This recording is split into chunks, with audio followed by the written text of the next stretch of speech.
What's going on? It's Muslim Ali. It's loud as hell in here, but you should be listening to Card Subject to Change.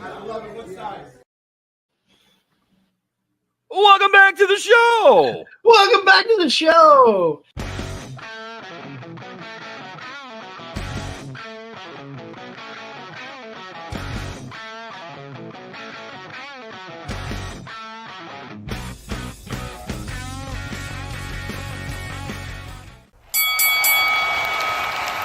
And now, your hosts of the Card Subject to Change podcast, the For Frequency's Sake Tag Team Champions of the World, the Wizard CZ, and Never Wrong Nick Bull.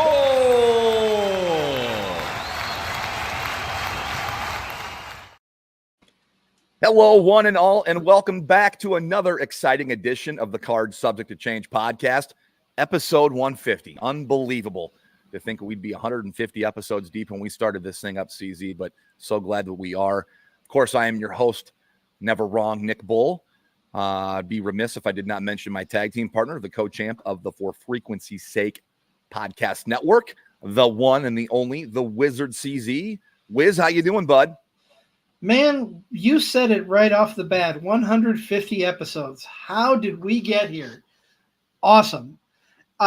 With that, it doesn't seem like 150. Like it seems like we just started this, but so much has changed in wrestling. I think the first show we ever did, and you'll know this better than me. Your mind's a little sharper than mine, I would think. We reviewed SummerSlam. Was it 2022? Yes, sir. Yeah. What a crazy. How much has changed in wrestling since then?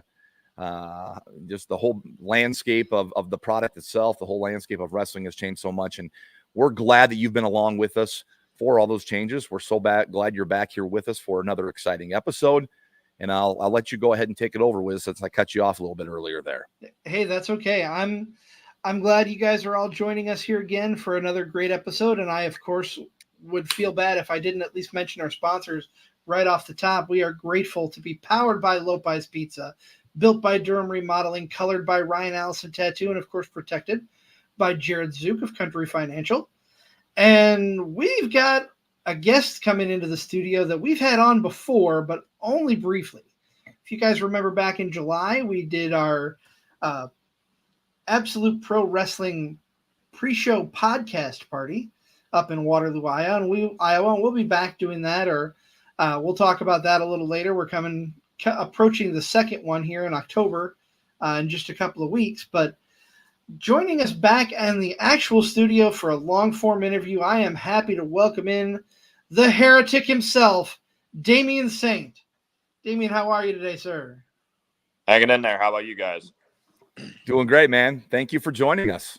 Yeah, no problem. No problem. Just taking time out of my night. It's a beautiful night on Sunday, and here I guess technically you're not a first-time guest, but it's the first time being in the studio, so I'm going to go ahead and ask you what I ask all our first-time guests in the studio, is why professional wrestling? What got you hooked? Why are you involved? And why do you continue to be involved? Yeah, absolutely. I'll just start from, like, the beginning. Obviously, like, when we were kids, we all enjoyed watching this stuff, right? I mean, like, let's be honest. Evolution 2003, when they all formed that faction, it's just that whole era there that just kind of popped for me. Spike TV, everything's kind of, back and forth with the Attitude Era and, like, getting into the New Age era, of course, just being the Ruthless Aggression era, of course. And I think that just, like, that spoke to me. Everything about that era spoke to me. And I think the reason why I continue to be involved is just because, truthfully, we're telling stories, man. Like, we're telling stories. We're giving it everything we've got, putting our bodies on the line every single day to make sure people are going home entertained. And at the end of the day, that's just what I love doing, just entertaining people and just taking care of people. So it's what I do for a living outside. We've all talked about it before on the podcast that I work at Aldi as my shoot, and obviously pulling back the curtain a little bit by saying that, but that's truthfully, like, I just love taking care of people and knowing that people enjoy what they see. So absolutely. Yeah.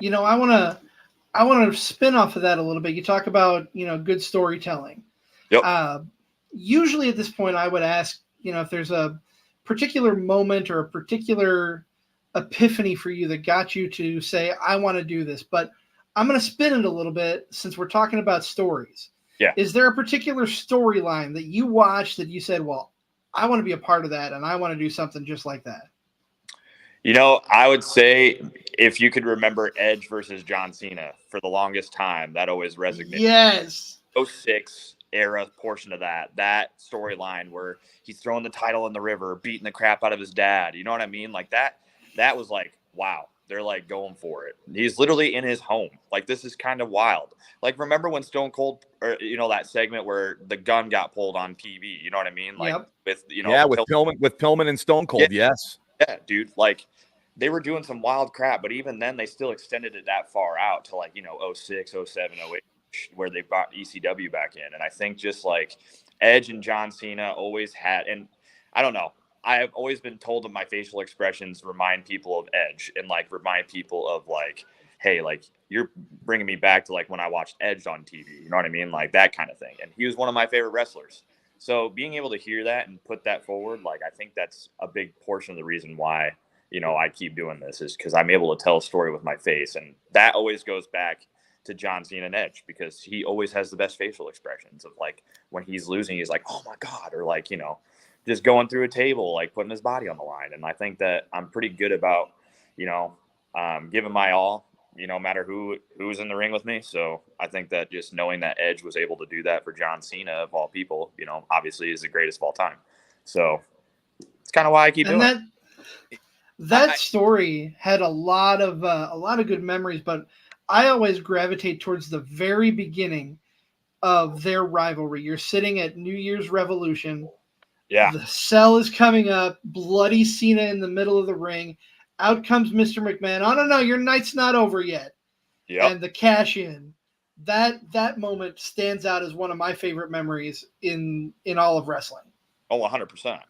And you can kind of like correlate it a little bit with what's going on with me and another person, you know, maybe wait to speak his name, but you kind of had that same moment this past few months ago, you know, not like literally the exact same, but you still have the blood, you still have the suitcase. So it all happens for you can.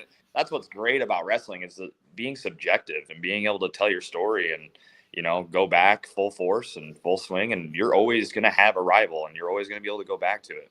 So there it is.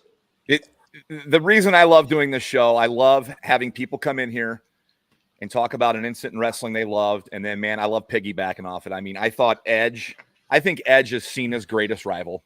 Oh, 100%. I wish Edge would be the one to retire Cena. That's probably not going to happen, knowing that Edge is with another company right now. Yep. But Edge really came into his own as the rated R superstar. And I think you got to give a bulk of that credit to Cena, fanning that flame, being his rival during that time. Unbelievable. I mean, Edge broke out of the mold, in my opinion, during that time. He really separated himself. You know, when he was the Edge single star before, he was always, you know, connected to Christian in that tag team. But man, the ball got rolling when he turned into the rated R superstar. Oh. And boom, it was a whole new ball game. Yep. I can't agree with you more. And like I said, I think you see that, you know, that first Intercontinental Championship run, and then he just starts to like finally break out of this little shell. You know what I mean? And it just like was little by little. And it's kind of the same thing with me in independent wrestling, and not to like bring it in, like correlate it to myself, but I mean, truthfully, that's kind of what's happening right now with my character, is that I'm starting to break out of this little mold, and people are starting to finally see what it's worth to, you know, pay the money to watch Damien wrestle certain people. And I think it's a beautiful thing. And it's, I don't know, I'm privileged is the best way I can put it. I know a lot of heels or bad guys wouldn't say that, but like, we all are human, right? And like deep down, I'm privileged. I'm able to do this, and it's an honor to be able to do this, because it's something I've dreamed of doing as a child, you know, like literally as a 6-year-old kid back in the backyard, jumping on a trampoline, you know, slamming pillows down, you know, the right. Yep. Yeah, the mega power, all that. Yeah. For sure. We're chatting here with Damien Saint on the Card Subject to Change podcast. I want to circle back to something you just said. You're breaking out of the mold. What mold are you breaking out of right now, and what is that going to transform you into? I think you're going to see the real me. And, you know, they've talked about it. If you've seen the Vince McMahon, you know, the gimmick on Netflix, talk about like it's just a version of yourself turned up to 11, right? You know, they all Correct. talk. Every Correct. wrestler says this. Okay.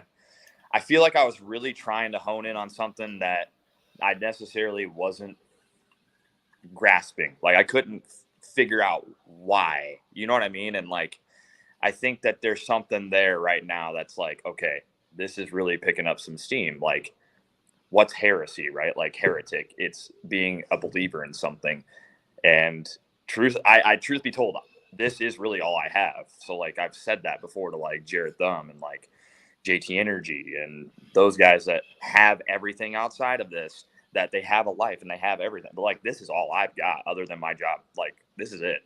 And this is all I want. Like I want to be the supreme leader and emperor per se of Central Empire or wherever I go. Absolute Pro, EWA. You can name every single promotion, even if it's a backyard promotion, you know? Doesn't really matter. I want to rule and I want to reign. And being the king of something, if that makes sense, you know? Yeah. Yes. Yeah. Like, and taking over and people knowing that it's me and that and people are going to piggyback off what I'm doing for them emotionally, physically, and mentally. I mean, that's what we're doing. Like I said, it's a subjective thing and people can read it however you want. And I like to tell deeper stories than what you can possibly imagine because wrestling fans are smart. I mean, they really are. So like, let's get as deep as we possibly can. And I want to make it complicated enough for them to want to dig deeper, like a sacrilegious novel, like quite literally just page by page. You have to read word by word. Otherwise you're not going to understand it. I don't think a lot of people want to take that time as wrestlers, not knocking anybody by any means, but they want to make it easy and quick. It's like, nah, like let's get into it. Like, let's dive deep into it, like into the deep end. You're 4 years old and you're learning how to swim. I'm going to throw you off the diving board anyway without a life jacket. We're going to go for it. Someone's going to save you, but you're going to have to learn how to save yourself. So read it and just understand it, you know? I love that. I do too. I like that approach. I wanted to throw this out there. It just popped in my head. You know, I think everybody's, you know, if you're a wrestler, your dreams to make it one of the big companies and get signed. Let's push that to a side a little bit. I think the beauty and the glory of independent wrestling is kind of what you just said, of how you can control your character more so than you would at those other places. Of course, you got storylines, stuff you got to follow. I get that. But for the most part, you control yourself. You control how you're portrayed. You control how you act. I think of Matt Cardona and what he's done. Everybody's like, why isn't he signed with WWE? Why isn't he signed with AEW? And I've heard him say in interviews, I'm being the best version of I'm being myself and completely have control over myself. That's got to be a great feeling to have all that control and to dictate the way you want to be portrayed and seen. 100%. And there's stuff on the pipeline too that, like, because obviously we all know that like Central Empire Wrestling is kind of my staple, you know, like that's kind of my future is CEW. I mean, like literally the work is going to be there and it's going to be put in there. And however, you know, I still want to work other places, don't get me wrong, but like Austin Bayless, cannot thank the guy enough because he's very much so the type of guy that will do anything he would give the shirt off his back, let's be completely honest, to help you in any sort of way he needs to possibly do it. And once again, not heel talk here. This is real, right? So like, and everything is real that we're doing. That's the point of this whole thing. Everything that we're doing is real. Okay. And whatever in any way that he can do to help us, he's going to do it. And he has a vision for me. I have that vision. I've also seen that vision without him even having to like do it himself. Like, I think we've all come to the consensus that this is the right way to go with the character. So like, we're going to roll with it. And it's beautiful to see. And I think come next year, BCS, a lot of people are going to be surprised of what is going to transpire with my character and what's coming down the pipeline. And I think I think that, how do I put it? It's going to humble some people to see that you can follow your dreams and you can make it happen. No matter how hard you want to work, if you want to work the hardest you possibly can to get to WWE, or you want to be on the independents. Cause like, I'll be honest, like my dream was to be in the WWE, TNA, you know, Ring of Honor, whatever I can make it. New Japan. Actually, Japan was kind of the docket, and Manders made it happen. And that's the guy I was rolling around with. So if that tells you anything, it could have happened. But like, here's the thing, man. Like, I love this enough to where like, I just want to do it because I want to do it. You know what I mean? Like, I don't want to do it to be famous. Right. I want to do it. I love to do it. You know, like hindsight, to sum it all up, I want to do this because I just love to do it.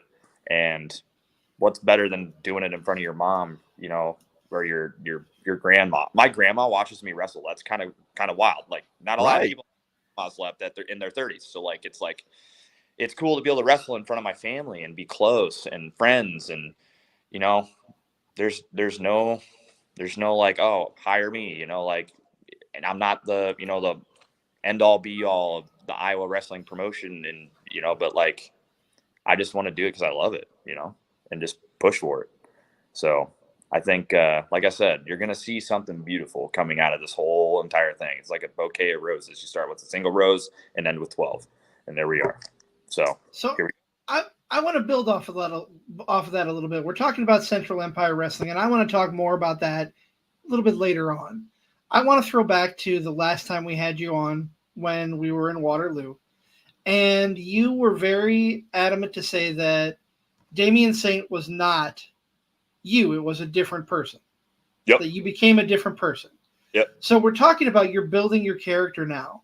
How much of, if I may use your shoot name, if you're okay with that, yep. How much of Dylan is now coming into Damien Saint? How close are they getting together? I think if you're at BCS, everything you saw there was authentic.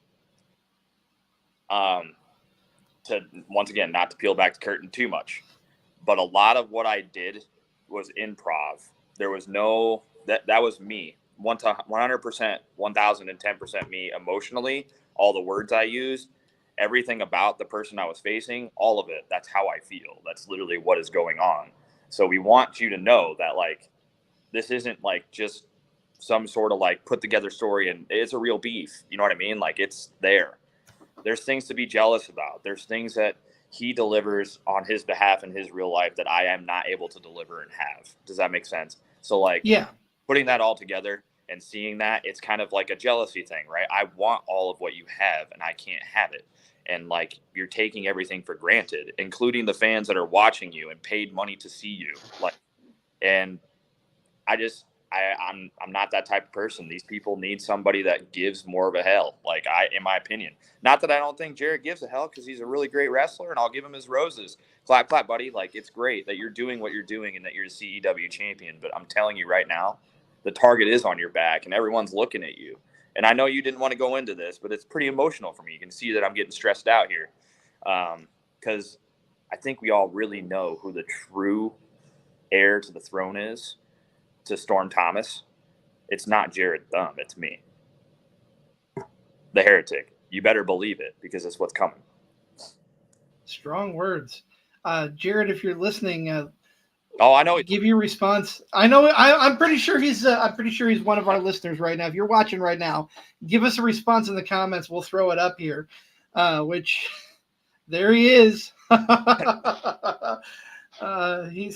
I know he says he knows he's got a target on his back. Absolutely. Here's a big story before we go into another question. Okay, I just want to say something. Obviously, BCS number, what was it? The year before, so 5. BCS 5. Mm-hmm. Well, let's even rewind it back to 3. We had a tag team match, okay, right? And once again, don't want to get too much into this, but I just want to tell this story to show you kind of what happened here. So Jared and I actually were friends before all this ever transpired. We went to Knotfest before that Bridge City Slam 3. We literally went to that show, right? And went to that show. He had every bit of time to pay attention to me and hang out with me and watch the music and kind of take it all in. And like, we both kind of like the same music, everything that we do. We're kind of the same person, right? You know, and we're buddies, like, at this time, best friends, I would say.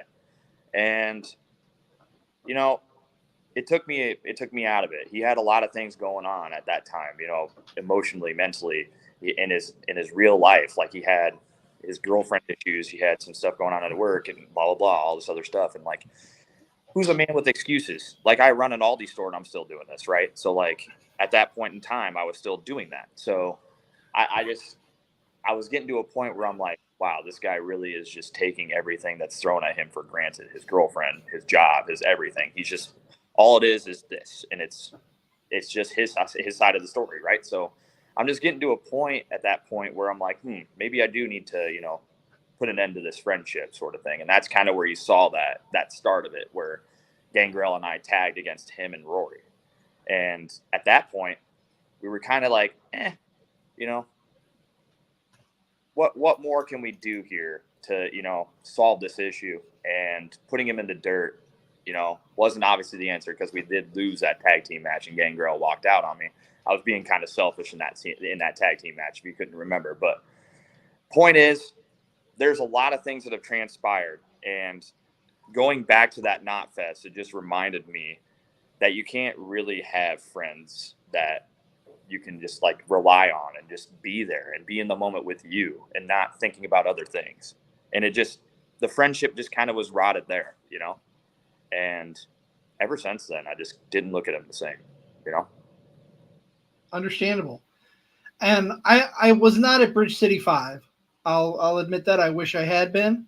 You should have been. That I should have been, because from everything I've heard, you and Jared had the match of the night there. I was front row and center for Bridge City 6.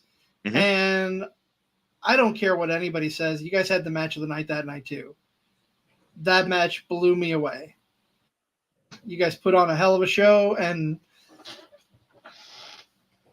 wow. I don't know. I can't say anymore. I can't say enough good things about the two of you in the ring and the way that was put together. And I know I got some good pictures of the two of you. I sent you one of them, one of my favorites.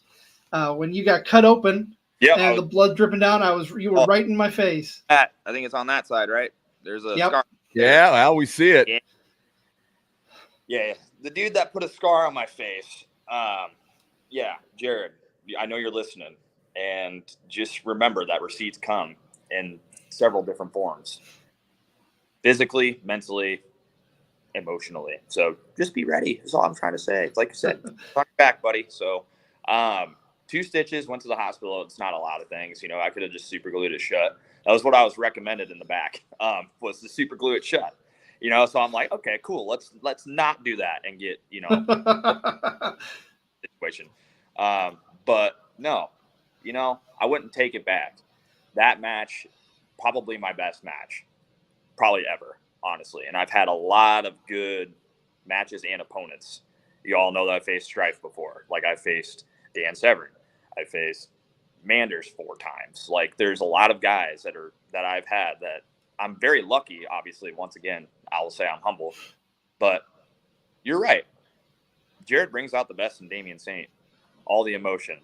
And I think, as weird as it's going to sound, once again, you can't have Damien Saint without Jared Thumb, and you can't have Jared Thumb without Damien Saint. At this point, at this juncture in both of our careers, you cannot have just one of them. You have to have both of them simultaneously, wherever you go. So what you're saying, he is the John Cena to your Edge. 100%. And I'm glad that you brought it full back then. Because I was going to say every great rivalry has an origin story, and we just heard it. You did. You 100%. Yeah. And that's why I kind of wanted to give that to you, because it just rubbed me the wrong way, and I put trust into people when they break my trust, or they not necessarily like, stab me in the back, because I don't think you really stabbed me in the back, really. It's just, we had something cool, we were meshing, and you kind of threw it all away for a girl and for a job and like your dog and whatever you make excuses about, I know that's kind of petty and weird and selfish in a way, but like, hello, like, we were cool. We were cool, bro. And then you kind of just everything all up. So neither here nor there, but now he wants titles and he wants to be the superstar and be this top guy and, the head honcho per se. And I'm quite literally his Lucifer. Like, he has no idea what's going to happen. And I am fully prepared to take down his castle. It's going to happen. and it's going to happen in real time.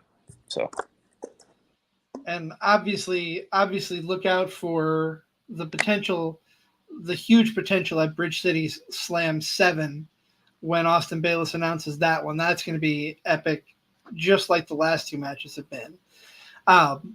I'm going to take a moment. We're going to take this time to pause, pay some homage to our other network shows, which we'll be back in just a minute here. We are talking with Damien Saint on the Card Subject to Change podcast, and we'll be back in just a moment. For frequency's sake, has you covered on all things sports. From the squared circle to the hardwood and the gridiron to the speedway, we've got something for everyone. Walk down the aisle with the boys from Card Subject to Change every Sunday as they take a deep dive into everything pro wrestling. Head on over to the hardwood with Doug Green and Watching the W each week for all the news from the WNBA. Want more insight from Pit Row? Check out the Green, White, and Checkered podcast where they give their insight on everything happening on and off the track. Need your gambling fix? We've got you there. Dan Hancock and Gotham Gambling will help you cover the spread with the Golden Ticket Show. Football more your style? Explore the waters of NFL DFS with DFS Deep Dive with Brian Craighead and Jordan Kernan each week. More into the science portion of the game? The Professor John Bush and Dennis Michelson take you into their science lab and dissect your week in the data lab. Need to know who to start last minute? The network's flagship show, For Fantasy's Sake, is here in a pinch. The fellas come to you live every football Sunday from 10 to 11:30 Central with the week's best DFS, gambling, and lineup advice. And wrap up your Sundays with Joe Winkle and Nick Brinks as they come to you live with educated ignorance, looking at all the day's action. Not enough football on Sunday? Not a problem. Kick your feet up at lunch on Monday and slip into the football lounge with Mark and Dan while they look at the week that was in news, notes, and more. For frequency's sake, you know what we mean. Welcome back to the show. Welcome back to the show. Normally at this time, we would toss things over to our good friend, Mr. JT Energy, for his moment of focus. JT is taking some time off this weekend to spend with family, so we wish him well. He will be back with us on the next episode of Card Subject to Change, but that's okay because we have a great guest in the studio. We are sitting here on the Card Subject to Change podcast with Damien Saint. Before we get back into talking with him, I just want to remind you we are powered by Lopez Pizza, built by Durham Remodeling, colored by Ryan Allison Tattoo, and protected by Jared Zook of Country Financial. And we're here on the For Frequency's Sake podcast network. So thank you so much for tuning in. Damien, I had a question for you, and I lost my train of thought as I was reading the sponsors. So, Nick, if you have anything to ask, I'll let you while I get my train back on. I'm not sure what, as a wrestling fan, I love hearing what other guys like to go back and watch, some shows that stick out for them. What is something you like to go back? What's a show you go back and watch, maybe repeatedly because you enjoyed it so much or you took something from it or, hey, it's just a comfort show for you? What's that show you like to watch repeatedly? Yeah, no. As a weird, you're gonna be like, okay, that makes kind of sense. John Cena, CM Punk, Money in the Bank, 2011. That one, that specific pay-per-view. So if that's what you're asking, right? That's correct. Oh yeah. There's no wrong answer. General. There's no wrong answer. Okay, perfect. Because it's subjective, right? Anyway, so yeah, I think Money in the Bank. If we're talking pay-per-views or like WWE wrestling, etc. I definitely go back and watch that pay-per-view specifically for that match, mostly that match only. But even though the card was pretty good, but specifically that match, because I think there was a lot of emotion there as far as like, hey, like I'm taking your title and leaving, like there's that whole stipulation and no one thought he was going to do it because he's the biggest underdog, and it seems Punk, like he is a punk. He's a punk. So like, who's going to want us to take their title away from, in Chicago, in his hometown, for God's sake, you know what I mean? And like the emotion behind it, the fans just popping instantly when it happened. It's just like glory story tenfold, right? But if you're talking about personal shows, I've been told that I look like Ted Lasso, especially with the mustache. And I watch that frequently. And I love that show because I think Jason Sudeikis is a really good actor and he's very underrated. Cool. But yeah, no, anyway, I just had to spew that out. No, those are good choices. I mean, you can't go wrong with Ted Lasso, and for sure, 2000, 11 Money in the Bank is such a memorable show for so many reasons. Obviously, Punk in Chicago taking the title and leaving the company with it. And, you know, you get that iconic shot of him blowing Vince McMahon a kiss at the end of the show. I mean, it was excellent, dude. That's a great choice. There is no wrong answer for that. And the build up to it, that whole build up Summer of Punk, dude, holy crap. Like, talk about match. Like I said, if you're going to tell an intricate story, you look at that one, because that's probably one of the most intricate, you know, well put together stories. So I watch that one pretty frequently, and I'm a very, very, you know, I'm high on Punk. I think Punk's one of the best wrestlers of all time. As crazy as that might sound, a lot of people might not like that, but I think he is, because he just stands on his word. And I think that's what I'm capable of doing. And I think that's the character, standing upon your word and taking people down one at a time. Whatever it takes to get to the top and be the number one.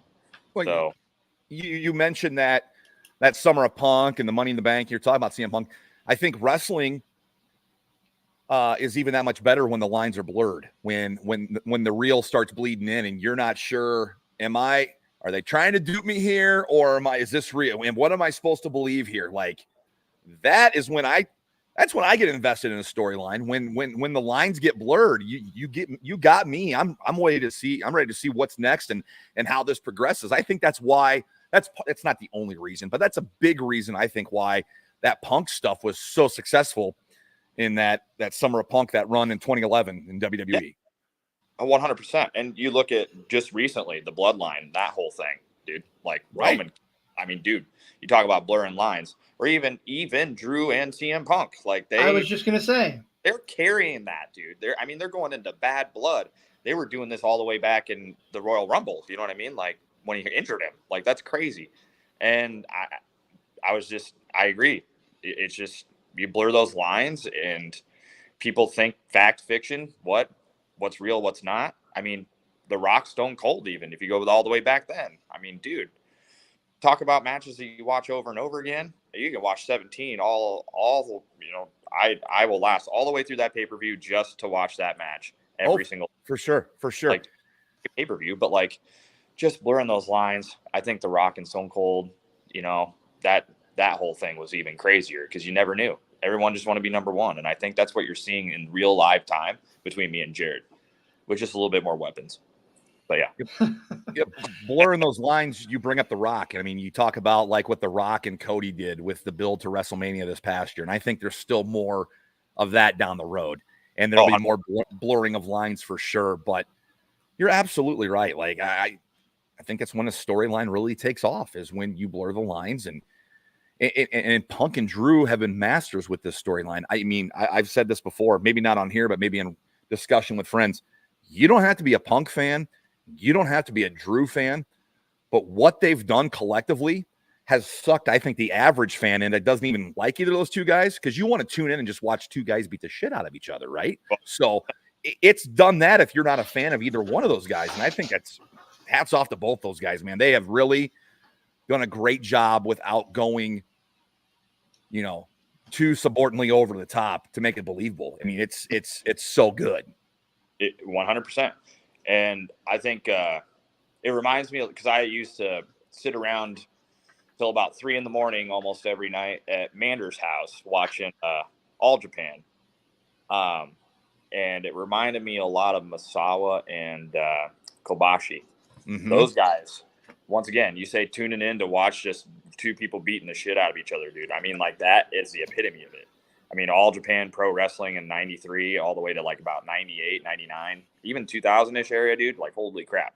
Like, that's kind of what we're starting to see, though. Like, they're starting to, like, carry that torch and utilize that style of wrestling again, you know, and we haven't seen that in a long time in WWE. These guys are really starting to have more, you know, in tune with their storylines. I think it's probably more than it has ever been, because obviously Vince is gone or whatever. But, like, dude, you're right. I mean, Drew and CM Punk beating the absolute, like, obliterating each other. I think that it's emotionally investing, and I love watching it. I cannot wait for Bad Blood. I think it's kind of we haven't seen I know exactly what you mean. Like, what are they going to do to up the ante in Hell in a Cell? Like, you know, the possibilities are endless. And the appeal to me is seeing what those guys do to push the limits in that match. That's the pay-per-view for me. Yes, I agree. And there's so many other good matches that are going to be on that card, of course. Yes, but yes. I'm truthfully being honest here, obviously, and I'll always be honest with you. But that is the reason why I'm watching Bad Blood. Right, right. Yes. Quite literally. So excited for that one. But once again, I think you're seeing that in real time, like I said, with me and Jared in Central Empire Wrestling. Can I just back up a little bit? Yeah. Kind of going back to the origin story of Central Empire Wrestling and whatnot and why I got into wrestling. But the reason why I even got into independent BCS number 2 was the first show I ever attended at an independent pro wrestling show. I was a fan, and I showed up and I saw the Snake Pit. It was Duke Cornell and Seto Korbara. And those guys were in a tag team match. Can't remember who they were facing, but I think they won their titles back. And if I remember correctly. But that show specifically, I was sitting in the audience, and there's a picture of me, Zach Takis, and Dylan Koger, 2 of the announcers now, and one wrestler that's on top. Well, soon to be on top. But all in one picture, man. I think that's full circle. Like, you're going to see some emotion from that even, you know? You're talking about real life. Like, no one came to talk to me in the stands. I made my way to Central Empire Wrestling and, like, paved my own way. Like, no one said, hey, dude, you look like you got it. No one told, Chris Masters that I had nice traps at the time and a pair of biceps and my chest was bulking out. Like, I was lifting heavy, like powerlifting, looking good. I was on a couple different things, or whatever, just some testosterone boosters or whatever. But, like, neither here nor there. But, I think it's pretty cool to see someone that was sitting in the stands, not even what would have been right about where COVID started, so 4 years ago. Mm-hmm. And now that you're one of the better wrestlers in the Midwest, not saying the best, I'd say one of the better ones, I'm up there, I would feel like.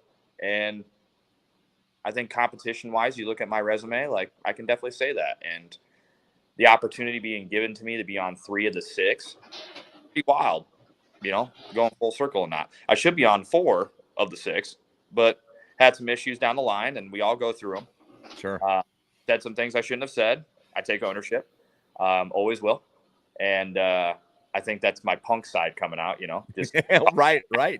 But hey, like, dude, seriously, like, that's the unwrapping of this gift that I've been given to do this. Like, I am totally in a spot where I'm like, there's no way but up at this point for me. And just can't thank those guys enough for taking me in and allowing me to be a part of such a great show. Literally the biggest show in Iowa, in my opinion. So I can agree with that. I can agree with that. Yeah. I just had to go full circle with that. Had to remind you, because I think it's no one really remembers that or knows that about me. Because I trained with Impact Pro Wrestling, and James Jeffries was my trainer. One of the best trainers, if not the best trainer in the state of Iowa. But, I can't ever thank them enough for training me. But I just, going full circle and knowing that, man, it's mind-blowing. Never know where you're going to be in 4 years. Absolutely. So I want to go back. I want to bring up a word that you've mentioned several times in the last few minutes, and that is emotion. I want you to talk about and take your rivalry with Jared Thumb out of it. Too easy. Talk about a match or a moment that you thought elicited the most emotion from you and from the fans. Man. Well, let's I'm not going to say a promotion's name because I probably necessarily should not have been working for them, but it is what it is, right? But there was a promotion that I worked for, and we'll just call it promotion. We'll just leave it at that. I was with promotion and being quote unquote bad guy against their good guy, whoever you might call it. I had enough trash thrown at me to probably fill a landfill in the middle of the ring. Not a lot of people know this because it's definitely underground, right? There's not a lot of professional wrestlers that should be in a ring with an underground wrestler or a backyard wrestler.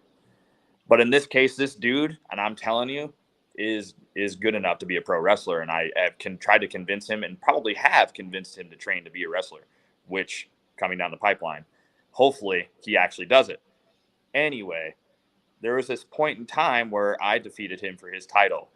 And there was enough emotion there for, once again, the mother of said person to slap me in the face when I was holding the title up. This is not a joke. I'm dead serious. It is on video. Fucking getting slapped, excuse my language. Or, like I said, water bottles being thrown, beer cans being thrown at me. And the wild part of it is I think that really, and not even just to go back to where like the Jared, like you said, too easy with Jared, right? But like I started figuring things out with Jared, but I think that like the worst side that I could possibly find in me, because obviously it's turned up to 11. We talked about it, but I think I found 15 when that trash was thrown at me, because it was real. Like when they were throwing that stuff at me, because I'm at an underground promotion and I'm the pro, I'm getting paid to be here a certain amount. You know what I mean? And like, I shouldn't get harmed. I shouldn't be harmed or touched. And dude, these people were like throwing shit and like hitting me. Like that's wild. I've never had that much heat before. And that, once again, emotion, because I took down their beast. Basically their Brock Lesnar to their Seth Rollins. I took that and I made it and I flipped it, obviously, because I was the bad guy in that situation. And, the evil one. And I would call it that because the way I won wasn't the most clean way. But, like, it was a hardcore title match. So it's like anything goes. So whatever I got to do. Are we talking WCW, NWO level, like trash getting thrown in the ring? Dude, I was seriously, just thinking the same thing. 100%. Like half empty beer cans and like water bottles. Like not like this empty, but like halfway full water bottles, man. They'll knock you out if it hits you right. You know what I mean? Like, right. It hits you in the head with the water coming. Momentum, it kills you, man. It could do it. So I think going with that story, because I'll name the guy. His name's Omen Black. Okay. Guy's fantastic. Does fantastic work, and I'll give him his flowers, man. Because like he went toe to toe with one of the better wrestlers in the Midwest. Like it's pretty wild.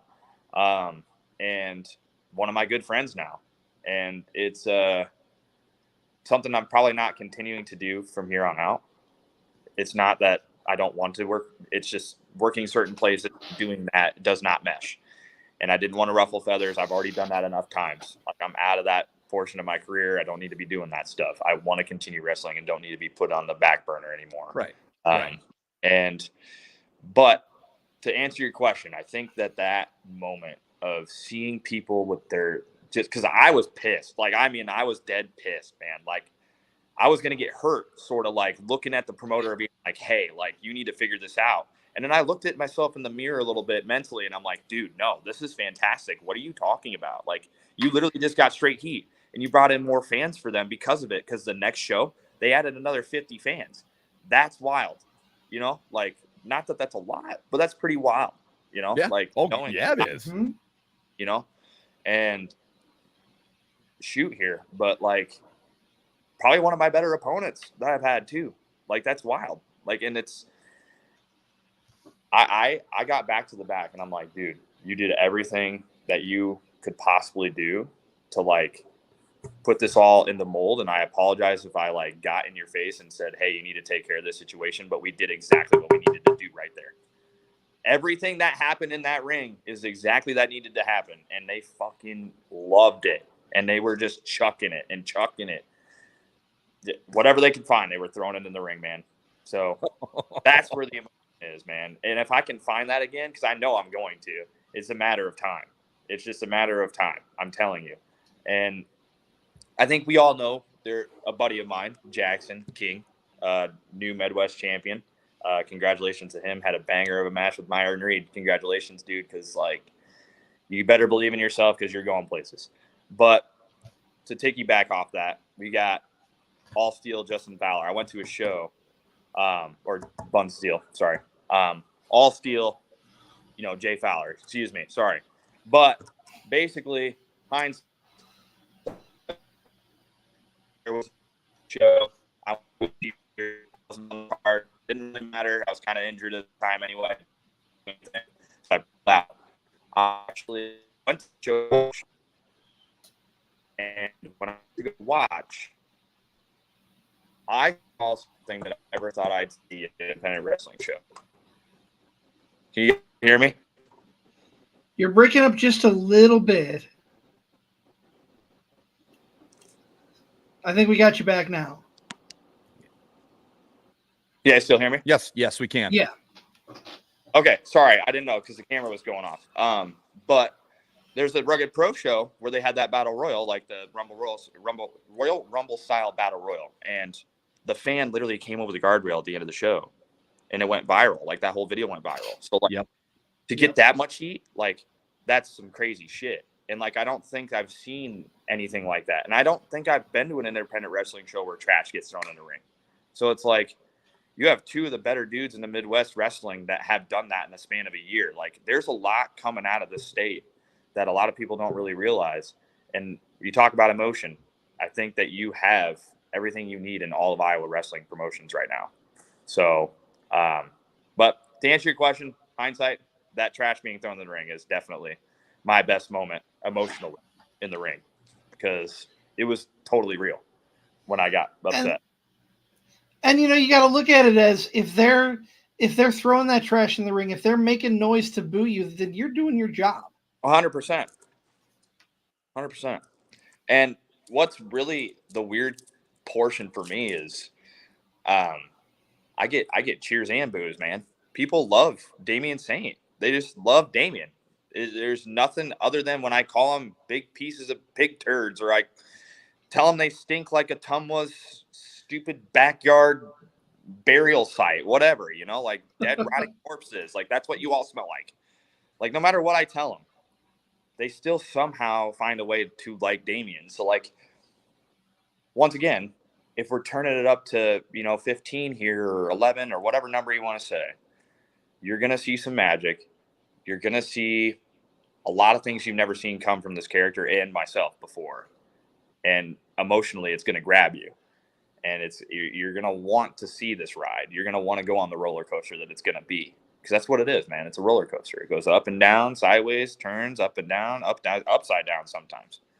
And definitely been upside down a couple times. But, hey, we've always pulled through. So, I've ridden a lot of roller coasters on my life, but I've never had garbage thrown at me while I'm riding them. That's fair. By a bird sometimes when you're rolling on a roller coaster. Like, no one's ever throwing anything.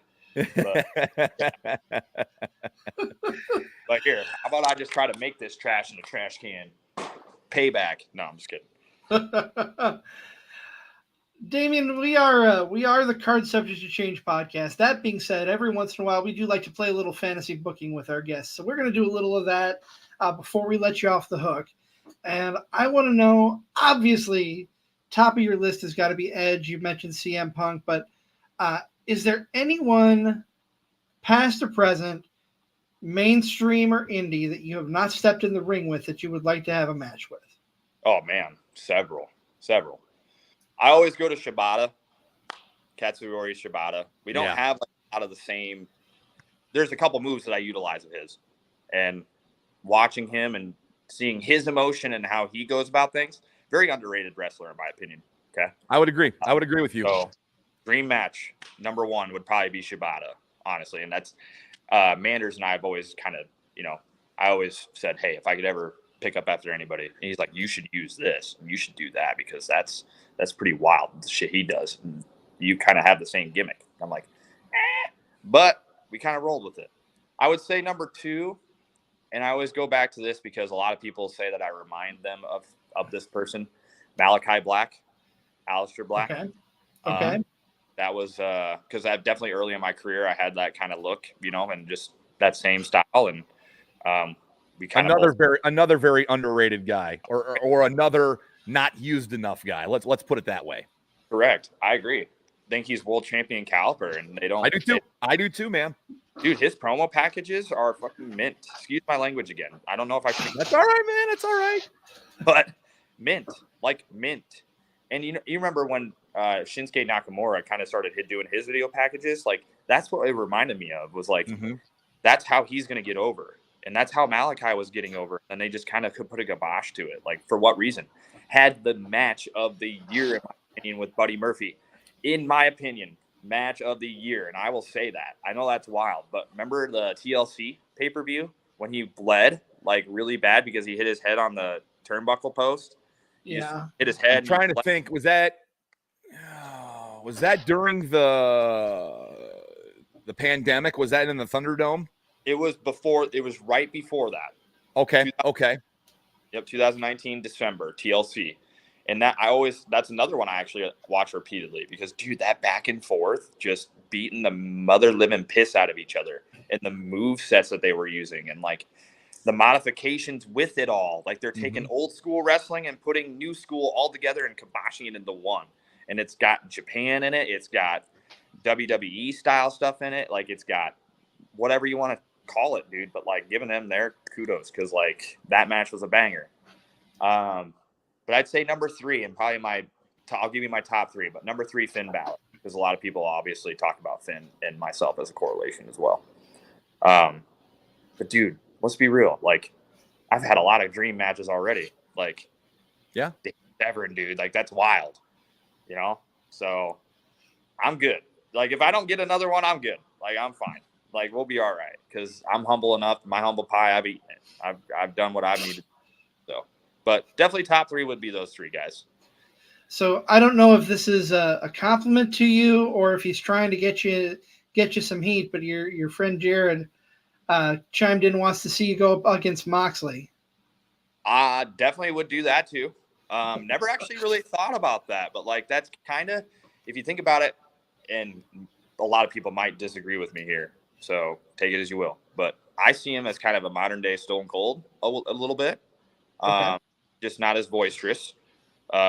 Definitely could talk a little bit more, I would think, but I would see that. I think that there's some correlation there, and there would be I think something good with chemistry come out of that. I would agree. And I don't necessarily agree with him on a lot of things, but I'll agree with him on that. Sure. You know who I see him face? I'd like to see him get mudhole stomped by his superhero, Stone Cold Steve Austin. I think we would all tune in for that one. That would be very interesting. It would be. Yes. Be on Steve's side as far as the banger portion of it. Sorry, Jared, but he would definitely stomp a mud hole in your ass, and it would happen. So I want to ask you one thing here before we kind of wrap up things here at the end. What are you watching, current product? What catches your eye? What are you tuning in for? What do you not miss with the current product? Or something that you really dig with the current product that's out there? Yep. Well, I don't watch AEW all that much. I have my reasons. I don't know.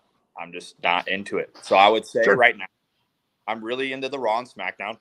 I'm sticking to my guns with WWE stuff because they've got the better stories right now.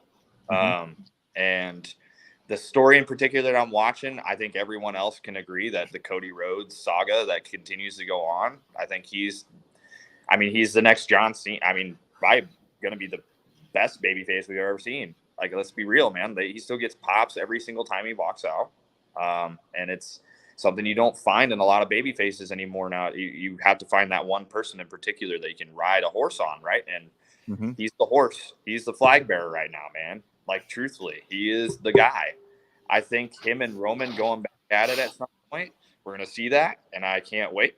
Number 3. But the bloodline whole thing, that whole gimmick, that whole shebang that we got going on, I'm paying attention to that. And the Terror Twins with Damian Priest and Rhea Ripley. I think that's great. I think all of that's fantastic. And I've seen like AI imaging and like people putting on like match cards with who has custody against Dom. Or Dom, dude. Like, I think that would be so awesome if they did that full circle. Like, who's gonna have custody of mommy or mommy? You know what I mean? Like, right, totally, dude. I think that would be great. So. But those are pretty much the 2 things, other than like obviously Drew, like we talked about it earlier, Drew and CM Punk. So right. But I'm definitely paying attention more to WWE than I ever have been, in a long time. I mean, I would say I sunk my teeth into it back in 2003, sunk my teeth back into it when Batista was becoming a big time thing. Batista was a hero of mine and my brother's. And then I think really I sunk my teeth in when CM Punk started taking over in 2011, and then I stopped watching forever, dude. I stopped watching till about 15, 16, and then the Hardy Boys came back. I was like, perfect, sounds good. We're good. On again, and then kind of stopped watching again. I know it's weird, man, but you kind of go in spurts. And once I figured out wrestling, that's when I started watching everything. So I let my mind open up. So, yeah, WWE right now, though. Sorry, just keep going on a tangent for you. No worries. Oh, that's all right, man. That's all okay. right. We love it. We love good stories, and you definitely have had a handful for us. Damien, we're gonna put a bow on this episode in just a couple minutes. Before we do, gotta let the people who are listening and watching know where they can see you coming up in the ring and where they can find you on social media. Well, as crazy as this sounds, I'm obviously running my own store at Aldi in Illinois, right? And it's hard to find time, and I'm actually taking a little bit of time off from the wrestling ring. So you can really only see me in CEW, which I think our next show is in February, the 15th. So you'll see me there. However, I am working my magic to try to get back to a few promotions. So we'll see about that. Hopefully Absolute Pro is a thing again. I miss those guys to death. Love every single guy in that locker room. I know that sounds crazy, but, I do miss them a lot. And I miss Madhouse. I want to wrestle there again. I do actually miss my EWA boys. Those guys are always great. So we'll see what we can get done with that. But, right now, you'll see me in February. You can follow me on Instagram. You can follow me on TikTok. You can follow me on Facebook. Just look it up. Get you moving on that. Just type Damien Saint. There's really only two of us. If you actually knew that, there's two Damien Saints. Fun fact for you. Well, we're talking with the better one, I'm sure. He's actually a nice guy, because my trainer, one of my trainers actually mentioned that there can only be one Damien Saint, and I think we have him. And I'm like, dude, I'll just change my name. He's like, no, don't change your name. Don't worry about it. Like, guy was pretty cool about it. That's cool. That's cool. That's awesome. Yeah, hell yeah. I'm pretty sure. From what I heard, he was cool with it. So, yeah. And that's a good thing. That's awesome. And I was obviously not serious when I said that, because I'm sure he's a good guy, like you said. But we are very appreciative of you coming on, talking with us here. This has been a lot of fun. I've had a blast. I can't speak for Nick, but yeah, you can. Yeah, I had a blast too. It's been great, man. I love cutting it up. Love cutting up wrestling. Yeah, I'm passionate about this just like you guys are. I'm still a fan. Like, I'm not just a wrestler, but I am a fan of wrestling, regardless of if I'm in the ring or not. I'll still support the boys. I'll support you guys. I watch your guys' stuff, So, well, thank you. We appreciate that. And I appreciate you guys, because I've been wanting to get on, and it's been kind of just all over the place for me. So I appreciate you giving me the time today to come on and talk with you guys. It's been an honor. So absolutely. Very, very appreciative of you coming on, and feel free anytime you want to come back and just shoot the shit on wrestling. We're not going anywhere. At least I'm not. Yeah. And I hope to see you guys in February. We're starting to do mall shows now in Oskaloosa. It'd be Oskaloosa at the mall. Big time shows, man. Big things coming around for CEW. Trying to do a little bit of promoting here, if you don't mind. But no, that's what we want you to do. I'm telling you, there's going to be room to fit 500 plus people in that building, and we're going to make it happen. So we need more support. So if you guys are seeing anything CEW wise on Facebook, share it, post it, whatever. And I'd say that to everybody on this podcast watching. Like, I'm not even just talking about you guys, but just share the heck out of that stuff, man, because we're doing some big things coming up here in CEW. And I was at that first mall show, and it is such a unique and fantastic venue. I can't speak highly enough about it. So take the time to go to Oskaloosa and go to the Penn Central Mall, correct? Penn Central is. Yep.